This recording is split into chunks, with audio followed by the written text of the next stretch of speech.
I had my first midlife crisis when I was 26 years old. This was way back in the 90s, and if you knew me then, you would have never guessed. By all social standards, I was doing really well. I had a full-time job in a bank in downtown Cape Town where I was living. I owned my first house. I even drove a cool vintage Land Rover. And socially, I was very involved with 2 youth groups as a leader. Yet what nobody knew was that every day when I went back to my own house, I was wrestling. I was wrestling with myself. I had this sense that there was something else I needed to do with my life. This was especially accentuated in the morning when I drove the highway down to Cape Town, slumped up the same stairs every day to my office, and when I saw the other guys that worked in the office, who've been there for many more years than I was. And when I looked at them, I realized this is not what I want to do with my life. Yet I had no idea what to do. And so this wrestling with myself and wrestling with God, it went on for 2 years. A couple of years later, I heard about this mission ship that was in downtown Cape Town Harbor, and I decided to go and check it out.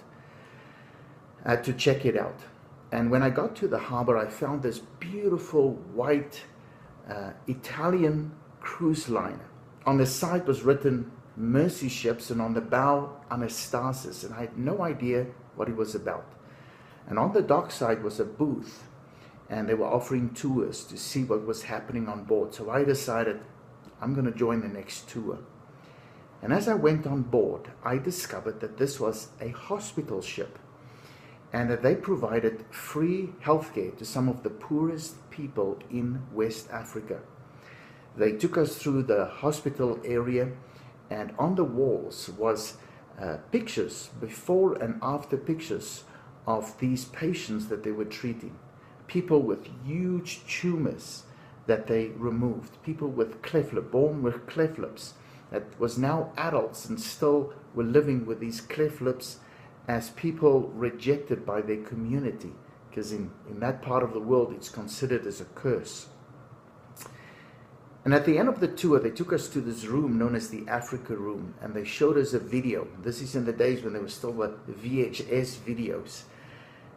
And it was a music video that showed some of the patients that they were treating.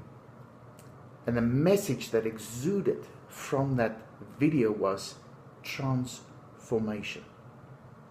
The video started with people looking dejected because of their circumstances, and then people, the beauty of Africa coming out because of people healed and restored. That gripped me. And when I went home, I couldn't sleep. So I went back for another tour. I went back for a 3rd tour, and this time I asked the crew, the tour guide, how can I join you guys? And he said, very simple. Find a position on board that you are interested in and raise money to pay your crew fees. What do you mean, raise money to pay your crew fees? Well, everybody that lives on board is a volunteer that pay their way to serve on board. And I had to pay about $200 a month for the privilege to serve and work on board. I really had to think about that. But after a few weeks, I decided I'm going to do this. And so over a period of 6 months, I sold my house, gave away all my possessions and that Land Rover, and I joined that ship. I had just enough money for 6 months. I ended up serving with that organization for 13 years of my life as a volunteer. And it has simply been the most amazing 13 years of my life. There's 3 lessons that I've learned from that season of discontent in my life. The first is discontent teaches you something about yourself. I realized that money was not a motivator for me. Security was not a motivator for me. Purpose was. And I wasn't really living with purpose. The second is that when you go through a season of discontent, you really are motivated, more motivated than many people, to embrace change. If I wasn't that discontent with my life, there was no way I was going to give up a secure job, a nice house, a cool Land Rover, to pay other people to work for them. And the third lesson that I've learned is that became part of my story.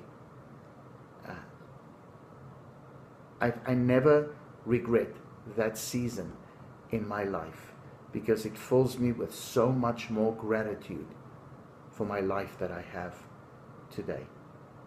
So sometimes we discover our purpose through a season of discontent. So if you're in a season of discontent, don't give up.